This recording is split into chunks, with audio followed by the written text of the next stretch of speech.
हर हर महादेव। मैं doctor Neetu Singh. Friends, अभी जैसे छोटे छोटे से बच्चों का पेपर चल रहा है, बड़े भी बच्चों का पेपर चल रहा है, और पेपर चलने के टाइम बच्चे बड़े परेशान होते हैं। हंसते कम है, मुस्कुराते कम है, खेलते कम है और परेशान ज्यादा होते हैं। ऐसा ही होता है ना। जो भी पेरेंट्स हैं उनको तो पता होगा कि सच में उनको लगता है कि उनका भी पेपर चल रहा है, और जो बच्चे हैं वो तो परेशान रहते ही। पहली बात कि पेपर है, कोई बहुत बड़ी बात नहीं है। वो जिसके लिए आप पढ़ाई करते हो, डे वन से जब आप अपनी बुक्स को खरीदते हो और उसकी स्टडी करना शुरू करते हो, तब से आपकी तैयारी शुरू हो जाती है। तब जब आपने पढ़ाई करी हुई है, जितने चैप्टर की आपने पढ़ाई करी हुई है, उतने ही चैप्टर के तो आपको क्वेश्चन आएंगे, उतने ही तो आपको क्वेश्चंस पूछे जाएंगे। तो उसकी तो पढ़ाई हो चुकी है, आपने तो उसकी तैयारियां कर ली है। तो काहे को परेशान होना है इस तरीके से? आपने तो अपना 110% दिया है ना, या नहीं दिया? चीटिंग करी है आपने, पढ़ाई नहीं करी, तो ये गलत बात है। करना क्या है आपको? करना ये है कि जब से आपके पास आपके बुक्स आते हैं, उस दिन से, और जिस दिन से आप अपनी क्लासेस शुरू कर देते हो, जब आपके मैडम आपके होमवर्क कराने शुरू कर देते हैं, क्लास वर्क कराने शुरू कर देते हैं, उस टाइम से आपको क्या करना है? आपको उस टाइम से अलर्ट रहना है, उस टाइम से फोकस्ड रहना है अपने सब्जेक्ट पे, अपने लेसन पे, अपने जो डे वन से जो आपकी पढ़ाई होती है उस पे। तो देखो कि कितना इजी हो जाएगा। फिर जब पेपर का भी टाइम आएगा, एज यूजल जैसे आप संडे सैटरडे आप खेलते हो, आप इस तरीके से ही खेलोगे। बहुत इजी लेना है पढ़ाई को। बहुत इजी है पढ़ाई। बहुत आराम से, जैसे आप खेलते कूदते हो, जैसे कि आप बैडमिंटन खेलते हो, क्रिकेट खेलते हो, साइकिलिंग करते हो, अदर्स कोई भी गेम खेलते हो, लाइक वैसी स्टडी है। बहुत आराम से आप स्टडी कर सकते हो।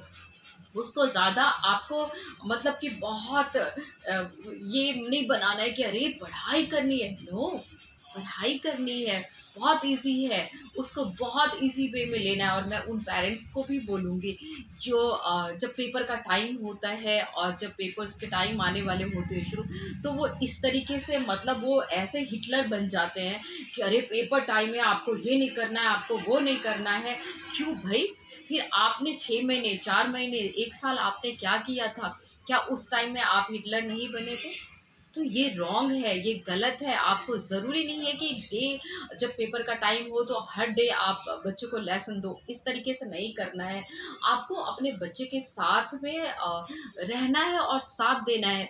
उस दिन से, जिस दिन से आपका बच्चा स्कूल जाना शुरू कर दिया, जब उसके नए सेशन शुरू हो गए हैं, क्लासेस शुरू हो गए हैं, तो उस टाइम से ही अगर फॉलो करते हो अपने बच्चे को कि आपका बच्चा क्या कर रहा है, या आप अपने बच्चे को बताते हो कि आपको ये करना है, तो आप देखोगे कि बहुत ईज़ी हो जाएगा। तो पेपर के टाइम में हमें इतना टेंशन नहीं देना चाहिए बच्चे को, क्योंकि हम पेरेंट्स देखते हैं कि कई बार बच्चे को जैसे ही पेपर आने, रात-रात भर पढ़ा दें, पढ़ना है, पढ़ना है, पढ़ना है। इसके कारण क्या होता है कि वो हम इतना स्ट्रेस उसके उनके दिमाग में डाल देते हैं, इतना हम बोल-बोल के, जितना कि उनको क्वेश्चन्स नहीं आने होते हैं, उतना ज़्यादा हम बोलते हैं, और बोलते-बोलते उनका दिमाग इतना पज़ल हो जाता है कि जो उनको आता है वो भी भूल जाते हैं वो। तो इस तरीके का काम आपको नहीं करना है। पढ़ाई को हमेशा आपको ईज़ी तरीके से बताना, उसके आपको वैल्यू बतानी है। और पढ़ने के जब वो पढ़ाई करेंगे तो उसका मतलब रिज़ल्ट क्या आने वाला है, उसका रिवॉर्ड क्या है, आगे चल के क्या होगा उनकी लाइफ़ में, ये सब बहुत ईज़ीएस्ट वे में आपको समझाने हैं बच्चे को। बच्चे को बहुत आराम से समझ में आ जाता है। बहुत तरीके से पढ़ाना है। आप बहुत बड़े-बड़े शब्दों का प्रयोग कर लेते हो और बहुत सारे आप उनको धमकियाँ दे देते हो। ये सब करने से क्या होता है कि बच्चा स्ट्रेस में आता है। आपके सामने तो वो पढ़ लेगा, लेकिन वो आपसे ही चीटिंग कर रहा होता है, वो अपने आप से चीटिंग कर रहा होता है, वो बस तैयारियाँ कर रहा होता है, वो बस याद कर रहा होता है। वो जो उसको स्टडी की जर्नी को एन्जॉय करना है, उसको वो नहीं कर पाता। अब मैं कह रही हूँ स्टडी के जर्नी को, या किसी भी ऐसे जर्नी को एन्जॉय करना। एक कहानी मैं आपको सुनाती हूँ। एक स्कूल में, जैसे बहुत सारे ऐसे स्कूल में कॉम्पिटिशन्स होते हैं, तो एक स्कूल में क्या क्या हुआ कि एक रेस का कंपटीशन लगा। तो बहुत सारे मतलब एक क्लास में 35-45 बच्चे होते ही हैं। उन सब के बीच में एक मतलब कि रेस की कंपटीशन हुई। तो सब बच्चों ने पार्टिसिपेट किया, सबके पेरेंट्स आए थे। जब बच्चे रेस के लिए तैयार हुए और जब रेस होनी शुरू हो गई, तो जैसे फर्स्ट, सेकंड, थर्ड आते हैं बच्चे, उनके पेरेंट्स खुश हो रहे हैं और कीप इट अप, मतलब वो बच्चे को चीयर अप कर रहे हैं, वो कि आगे आगे आगे आप आ सकते हो, फर्स्ट आ सकते हो, सेकंड आ सकते हो, आप इस तरीके से अपने बच्चे को वो अप्रिशिएट कर रहे हैं, क्लैप कर रहे हैं।